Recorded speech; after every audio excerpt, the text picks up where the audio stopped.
This is the FileMaker St. Louis or STL meetup for May 17th. And we're starting things a little bit early. We've got a couple of friends from Claris. We've got Andrew Lecates and Rosemary. Is it Tietge? Am I pronouncing that correct? Tietge. Tietge. I knew that. I didn't see it and I would have known it, but glad to have you folks, and you're here to share some information with our group. And as I mentioned, I think before both of you got here, we're probably going to hear from you a couple of times in the next few months, I would imagine, right? So take it away. Please share us with what you have. I just really appreciate the invite. And, you know, for my part, I don't know within that we've met. I know some of the group here, but, you know, I've been a user of the platform and a developer of the platform and worked for Claris off and on for over 30 years now. So I joined the company 20 years ago after being a consultant working for a company not unlike Skeleton Key for about 5 years. And have been here ever since, working on, you know, just knowing the product, demonstrating it to customers. And then I made a bit of a shift about 2 years ago now, I guess, into our marketing department, largely because I've spent a lot of my career just telling the story. And I feel like I have a reasonably deep experience with the platform, although I don't know that I can ever aspire to Beverly Voth status, but yeah, I know the platform pretty well. I know our customers pretty well. And so it seemed like a natural thing to do when asked. And so I joined marketing a little while ago. And so I still work at evangelism for the platform, and I'm really privileged to have Rosemary nearby as well, who leads up a lot of our community efforts. And Rosemary, you may want to introduce as well. Yeah. So I'm Rosemary Tietge, and like Andrew, I've been around the platform for more than 30 years. I first picked up FileMaker 2 in college and made a career as a developer, both in-house and as a consultant, mostly to publishing companies and ad agencies. And I joined Claris on Andy's team in sales as a systems engineer about 16 years ago, which I can't believe. Right. And about 5 years ago, I made the jump to the community role where I lead our community and specifically now really manage community engagement. So getting the community to engage with Claris and getting Claris out, engaging with the community in user groups, in the online forum, and any other places where we think it might make sense to meet. I will say that I spent a fairly significant amount of time in my career at meetups, not unlike this one. So it's really good to be here. I haven't been doing it enough in recent years, in my opinion. So it's nice to have an excuse to chat. And we've made some pretty big announcements from the company fairly recently. I know some of you have been in some of those presentations, but thought we could talk about that and have an open discussion and dialogue and Q&A if that suits the group. But please steer us and help us be useful to you, Jay and team. Yeah, thank you for the introductions and for being here. It's a privilege to have you folks joining us. And there have been some webinars, some announcements out there. And is there anyone here? I don't know if you'll do a show of hands either down at the bottom. I think there's some reactions that you could use. Anybody that has not heard about new stuff with Claris? I'm looking for hands, either a visual hand or a reaction hand. Maybe okay, more. So with them. Okay. All right, and then those that have heard, do you have some questions? You got some people right here, very attentive people, about what you've been hearing lately. And do you want to focus those questions at all, Rosemary or Andy, in a particular topic? No, yeah, I think 2 weeks ago now, I think it's been, we started up this new program called Problem Solver Circle. The week before that, Peter Nelson, our VP of Engineering, and Brad Freitag, CEO, and I did a webinar to kind of describe what that program was about and what we were trying to accomplish. We've been really lucky that a lot of customers have been very interested in it, and developers as well. So But it's a fairly interesting and novel idea, and there's some complexity to it. So I know as I've been meeting with some of the other groups and doing some podcasts, and today, this morning, or earlier this afternoon, I was on Richard Carlton's live stream, which is always fun. And there's a lot of questions around that particular program, Problem Solver Circle. So if you guys want to chat about that in more detail, get out the nagging questions that don't make sense to you, I'm happy to talk about that. And then, of course, Peter, our VP of Engineering, talked about Claris Studio and some of our intentions for the future with the platform. And I don't know that I have all the answers, but I'm happy to try to respond to any question on it as well. So. All right, folks. I have a question right off the bat. This is very good timing. It's good to have you guys here. I am this close to starting a Claris Connect license for some needs that I have. Should I wait until Studio is announced? How is that going to work? Good question. I would say no off the bat, but I guess it depends. I think our intention. Let me ask this: Why do you ask that question? Well, so I'm working on some integrations with FileMaker and some e-signature platform that has yet to be decided. Okay. So and other uses like webhooks for payment gateways like authorized.net. Mm-hmm. And so it looks like Claris Connect is going to remove a lot of that drudgery for me. Mm-hmm. So I am in the next week or so was thinking about doing a license. Then I saw all the announcements and how it's going to be bundled all together. So I don't know if I should grab a license now, if I should wait till it's all bundled together with Studio. If I do it now, am I going to get screwed up? So okay, great. You answered my question perfectly. Because Pete did make mention in the presentation we did a couple weeks ago that the functionality of Connect would roll into Studio. And I don't know in exactly what fashion or how that will exactly work, except that I know that Studio, when you construct forms, based web experiences with Studio, they're built on a workflow model. They don't start from the same place that building a FileMaker system does, where you start with data and you model it and you build a UI against it and apply your business logic. You start with the notion of a workflow to get you through a series of forms and an experience. And in that workflow model, the ability to reach out and integrate to other services, including FileMaker, but not exclusive to just FileMaker, would make sense. So it makes sense to me that Pete wants or is announcing our intention to get Connect-like integration functionality or Connect itself into Studio. Does that mean that you should put off using Connect today? Good question, because one thing that I don't know came out clearly enough in the original presentation, because it's a lot to digest, is that Claris Studio, as we move towards it and into the future, is very much what we believe will carry us into the future and catch the next wave in technology and allow us to augment what we have with FileMaker with new born in web, highly scalable, with cloud economies of scale. We can get new capabilities and functionality that we believe are going to be materially useful and interesting for FileMaker developers and customers, right? But one thing that we didn't explicitly say that a lot of people inferred differently was that FileMaker itself will continue to exist. Like, we're not going to replace or get rid of FileMaker or just rename it to Claris. Pete talked about Claris Pro, Claris Server, Claris Go. We will do that rebranding, but in order for us to capture the future without causing a lot of harm on you and the rest of our customer base, we need to have Claris Pro and FileMaker alive at the same time so that you can choose if and when to make the transition to the Claris named, Claris branded platform. But like Claris Pro and FileMaker Pro will be roughly the same. I mean, they're the same technology with some extra features for integration with Studio. So having said all that, Sam, to try and answer your question a little better, FileMaker will persist as you know it. So I don't believe that your investment in Connect would be wasted. I have no reason to believe that. If I thought we were going to kill it in 2 months, I would tell you today and say, don't do it. So if it would be of utility to you to start using it, applying it to integrate your FileMaker system with other things, get digital signatures in there, e-signatures or what have you, I'd say go to town. But if it's not like super urgent for you, you could also entertain, integrations in FileMaker, right? You can do that. It's a lot more work, right? To throw the code, to send the curl and parse everything that comes back, etc. But it's possible.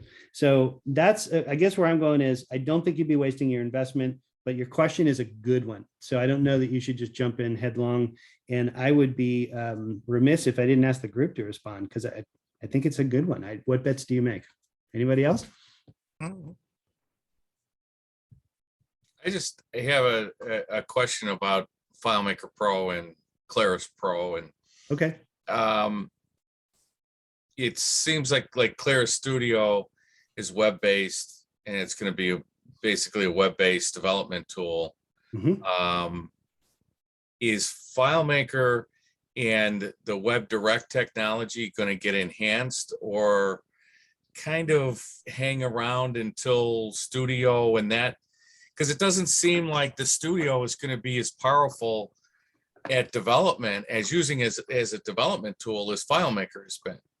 And with a few extra features and access to, well, just a few extra features in FileMaker Pro would make it a great development tool, even for the web. Sure. Okay. So pausing there for a second. Sam, did I answer your question well enough? Yeah, Or I did think answer so. around the Yeah, it was very good. I guess now a follow-up question that what Marty was talking about and what you Yep. were saying, if I do 6 months from now want to play around, 6 months from now, play around with Studio, is it going to hurt me that I already have a Claris license? Can I convert that to how does that work? Okay, so I'll share intention on that before we're done, and let's come back to that and talk about Marty's question there for a moment. So, Marty, your question is: are we going to keep working on FileMaker and advancing it and its capabilities as well? Yeah, and the answer is yes. It's still in market. We want to do more. One of the things that Pete announced at our webinar 3 weeks ago now was that we have a FileMaker 19.5 in the pipeline. It is coming soon.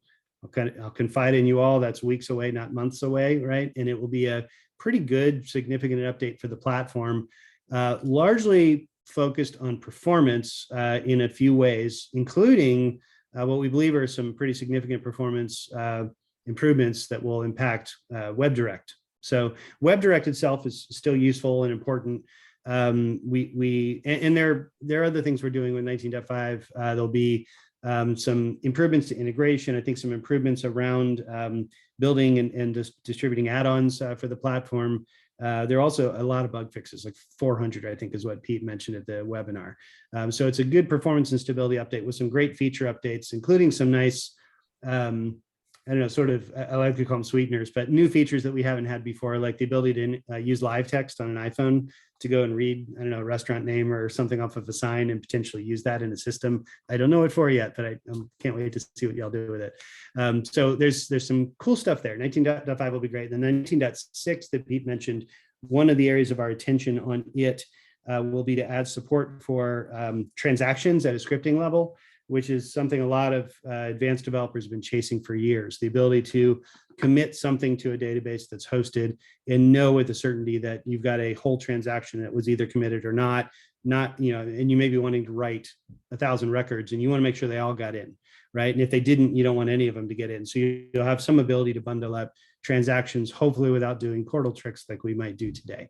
So to the question, are we going to advance FileMaker? Yes, we are going to advance FileMaker. To the question about will Studio itself represent a replacement for FileMaker on a use case basis? The answer is yeah, maybe. But at the start, which is where we are with it, very rarely. In fact, our focus we know that for us to go and build a from scratch, born in cloud authoring environment for creating some kind of new digital experience and not taking into account the customer base we have, the way that you use FileMaker, the power that we have in the platform that is FileMaker, it would be silly for us to start from scratch and ignore that, right? If we started building in a domain that was completely redundant to FileMaker, why would you ever use it? You never would. And how are we going to go get a new customer to use that when they've got 50 other competitors to choose from? It just makes no sense for us. But we believe that we can take advantages of cloud scale and performance, and offer things that are complementary to what we do in FileMaker well today. For instance, if I want to get out to the anonymous web at large at scale and get people to interact with me and give me a lot of data, potentially go out and, I don't know, put a survey system out there that hits 100,000 people publicly, and I don't have to license any of them, right? It's those kind of things are harder to model in FileMaker in a cost-effective way without going into web coding, right? Or something, or using external tools. So we can provide that now at essentially no extra charge. It becomes part of the platform, and we extend on the capability of FileMaker. There are some immediate advantages to the tool, to Studio, that may make you prefer it over FileMaker where there is redundancy, because it's so fast and simple. Like one of the things that I was talking to Robert Holsey about, who's on our product team, he recently went ahead and, just as an experiment, rebuilt an internal survey system that we've used that's built in FileMaker, and we love it. And he rebuilt it from scratch just to sort of time it. And he's good. He's a very good developer. So without any other caveats, it took him about 45 minutes to build something to replace the thing we already had. And then he went and he built the same functionality using Claris Studio, and it took him 4 minutes and 2 seconds. So that's 41 minutes of time he gets back in his day, right? And so if we have it a way, and it's liberating to not have to worry about where to place things and how they're going to flow in a layout, and build design consistency, and just all the little myriad things that we do when we build the layouts with full control. You can sort of give it up, let the platform handle it, and then just concentrate on the task at hand. And so for him, that was a very kind of liberating and enlightening thing. But again, we're trying to complement the FileMaker power and utility that we have with a new tool. And so will they be redundant? In some cases, yes. Will I still want to use WebDirect for many things to go into a browser? Absolutely. But we think the new thing will just add functionality that we're all going to want. So long-winded answer there. I hope I'm answering your question reasonably well. Yes, Yes, thank you. thank you. Real quick question. When is Studio going to be officially rolled out? Technically, it's officially rolled out now, but only to members of this program I was talking about called Problem Solver Circle. It's a way for us to walk a little bit before we run, and we have a constraint on the Problem Solver Circle of an upper limit of 500 customers that we will let in. It's available to customers to sign up this quarter through the end of June. And one of the benefits of it, not the only benefit, but one of the benefits is a developer preview of Claris Studio. So that's not really the reason for the program is not Studio, but it's a nice piece of icing on the cake. So it's out there right now, and we are asking customers to use it for real world use cases. We are not offering any uptime guarantees on it yet. We know we're going to need to bring it down as we're working on some infrastructure things still.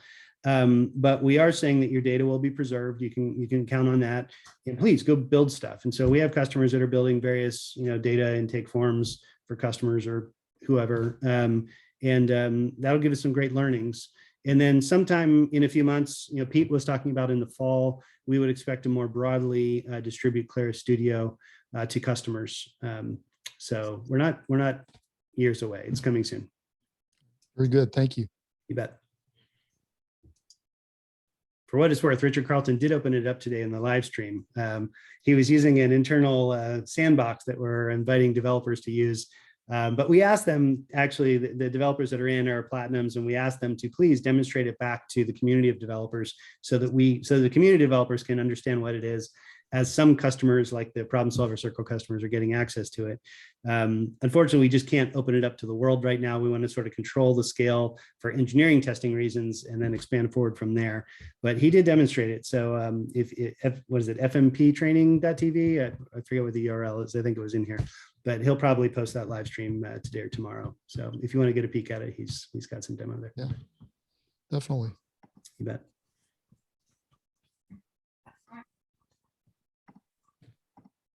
Andy, has there been talk or anything that you can share with us about how releases might take place in Studio? Right now, are things changed for Claris and FileMaker, right? More frequent, timely releases. I'm wondering if that's been discussed at all. as far as like how Studio might work in that case. Yeah, I don't think we have a sort of explicit, here's the timetable and roadmap that we're going to do, but we can definitely avail ourselves of a more continuous and agile release schedule. I think about this morning when I opened up Zoom to get on Richard's live stream, it updated itself. And this morning before that, we use WebEx internally, it updated itself, right? All these cloud properties that I use every day, they kind of constantly update all the time. And sometimes they screw up. Last week WebEx updated and suddenly every time I clicked on a URL to open up a meeting, it wouldn't work anymore. I had to literally copy and paste it into my browser. But they fixed it this morning, thank God, right? But so they're offering essentially relatively continuous updates, and I always have the most recent version. I would expect that with our pure born-in cloud properties like Studio and Connect, that we'll have something more like that behavior. If we were going to do some significant revision that might impact I'll call them apps or experiences that are deployed with the platform, that might deserve some kind of versioning, then we'll have to handle that and make sure the customers are aware. But I think that Pete made a comment in one of the podcasts, I believe, that he'd like to get us to a cadence where every 3 weeks customers are seeing new stuff, right? It's just constantly coming out. Now we can't do that with FileMaker. We have to distribute bits, and we have to give you the bits to deploy and do the updates. And so it's a little bit more old school, I guess, is maybe not the right way to call it. But there is a sort of line in the sand that we have to deliver on a certain date, give it to our customers, allow them to deploy and be ready for that to get into market. But we have accelerated the FileMaker updates a fair amount in the last couple of years. And I think we'll try to continue on that pace. So does that answer your question? It does. Thank you. It does offer a new challenge for us, which is that if we're not doing an update to the software on an 18-month schedule that we have 2 years in advance to prepare for, then how do we effectively communicate and articulate what's in there to you, right? And so I'm hoping that this kind of meeting can be the first of many in a pattern, because I think it's going to be incumbent on us to be present a lot more to make sure that we can help you and all of our customers and developers really understand where we are, what's been coming out, what's on the horizon, and we'll do our best to help facilitate that. So appreciate it. Again, one reason I just appreciate you having us. Yeah, I think having the opportunity for folks to talk to people directly at Claris, as opposed to being limited to just a post on community and hoping they wrote their question carefully enough, That's so right. that it means what they meant. It's really helpful to have you folks join us here, so we can get those follow-up questions. Oh, now that you said that to Marty, I've got a question, right, Sam? Right. Any other questions for the gang? Has anyone looked at or attempted to enroll in the Problem Solver Circle yet? And there's a relatively small group, so there's no pressure here. It's not a test. I have. Yeah. Yeah, we talked at the last meeting with Tony and stuff. Because I had a client that had a site license and was looking into it, and my rep said no, but then they changed. We changed. Yeah. So, but he's not going to go with it because it's basically 30% more than he was doing, but he's already got a site license. So it's 30% more to get Connect and the other stuff, which he doesn't even know if it's worth it. So Yep. He It won't. totally makes sense. Yeah, I mean, when we built the program, we knew it wasn't for everybody, right? Like the reason for the Problem Solver Circle program started with essentially an epiphany. I'll call it a corporate epiphany. That maybe is not the right term, but we really came to terms with the fact that we do not sell and grow our platform in the marketplace, right? It is our developers and our partners who do that. So our job isn't really to go out there and try and convince an end user to use our platform, right? It is really to enable and support or facilitate our community of partners and developers to, get the word out there and help customers solve problems with it, right? We know how rewarding it is, not just, personally for us as developers, but also for the businesses to create value the way we do, to use this platform. And so the program started from there. And then it was, how do we give partners and developers really kind of a green field to go off and innovate? And we talked to a bunch of customers as well as partners. And one hypothesis was that our licensing was an impediment to future adoption of the platform, right? That a customer could have our platform, be making a lot of value from it. You know, I had one customer that was saving $10 million a year on a simple repair work for products that they had out in the field, saving $10 million a year. But they really didn't understand that they could repeat that success elsewhere in their company. And, you know, when they were considering other things to do in the company, they maybe look at us, but it always started with, but it's going to cost us all this licensing, right? And then we're gambling as to whether or not we're going to succeed. So the program is, let's get that licensing cost out of the way. Yeah, we're going to make you pay for the software for 2 years. But what we want to do is take somebody at a small footprint, but a bigger opportunity, i.e. more employees, more business that they might be able to address with the platform, and just have a small bump in essentially our licensing rate on the small footprint, and then allow them 2 years with the full company to go off and innovate and use our platform however they want to, not think about our licensing. And at the end of 2 years, where the value is proven, and we come back and they're like, yep, I had 25 seats, but now I'm using it over here for 50 new users. And man, that's working out really well. We'll come back and we'll license for 75 users after 2 years. So yeah, for somebody who's an existing side license customer, they already have 100% coverage. So they have the green field potentially. It doesn't necessarily make sense. But funny enough, we did have a lot of customers, not unlike you, that reached out and said, hey, I'm still interested in this thing. I might want to see that studio, and Connect is useful. And so where we used to exclude site license customers because we didn't think it made sense, we're now, at least we'll have a negotiation. You know, our sales rep will talk to you, and if it makes sense, we'll get you in the program. If it doesn't make sense, then that's cool too. And we still love our site license customers very, very much, right? So appreciate you making the call. And yeah, we're figuring this thing out in sort of an agile fashion as well. So we'll try to do the best by our customers. I got one last question. Andy, is the vetting process, is it mostly based on what someone's licensing scenario is currently, or does anything have to do with like maybe the architecture of the application that someone might have, and whether it's a good fit for that or not? Yeah, I think that on the surface, the mathematics of one's licensing current and potential matters. If you're going to pay a lot more and not really get anything additional, then it's not going to make sense for you. But that said, we know we have thousands of customers that have relatively small footprints by user count in their company relative to their employee count. We know we have thousands of those out there.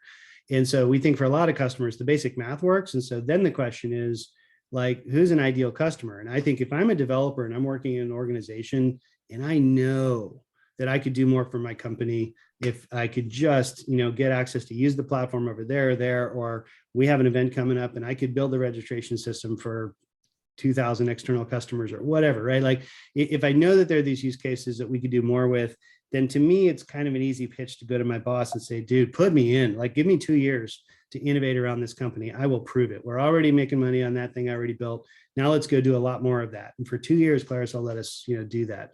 In my mind, that's a good sweet spot. If I'm a partner like Skeleton Key and I've got customers out there in that 50 employees to 1,000 employees range, that's a great sweet spot for our platform, because in that sort of size of company, that mid-market size of company, companies are big enough to want to invest in their technology so that they can compete and they can survive pandemic, inflation, you know, recession, the whole meal deal. That they can use our technology really cost effectively to thrive. And they're not big enough like the mega corp enterprises in the Fortune 100, where there's just so much IT governance that bringing any new technology in is just going to take you years and cost too much money. So when you get in that space where the company does want to invest in technology, they're maybe a little bit more entrepreneurial, more, you know, flexible in applying innovation, then that's a great sweet spot. So I know we have a number of partners who are bringing us customers in that space. And, you know, I think, you know, with the program, we could see some massive success. I'm also interested, while it is a program that we want people to get in this quarter, it's a 2-year program. And so I suspect that with partners like Skeleton Key, with developers in these companies that are in the program, we're going to learn some things, right? When we sort of take off the governor a little bit and let people go innovate, like what kinds of content can we provide? What kinds of things can we provide to business owners to incent them to want to do more? How can we help the partners? I think there's lots of neat lessons that we can learn together so that, into the future, we can just grow this community and grow the platform. So I'm excited for this. I think it's kind of an interesting and sneakily genius program. So I'm hoping it works out. We'll see. Awesome. Thank you very much. You bet. We got to wrap it up there. We've got Beverly Voth that's going to do her presentation for our second part of the hour. So glad you guys could join us from Claris, Rosemary, and Andrew. And thanks for the good questions out there, folks. If you come up with some more, you can certainly, well, actually, let me let you guys answer that. Future questions, where should they go? I would say ask them in the problem solvers circle topic in Claris community.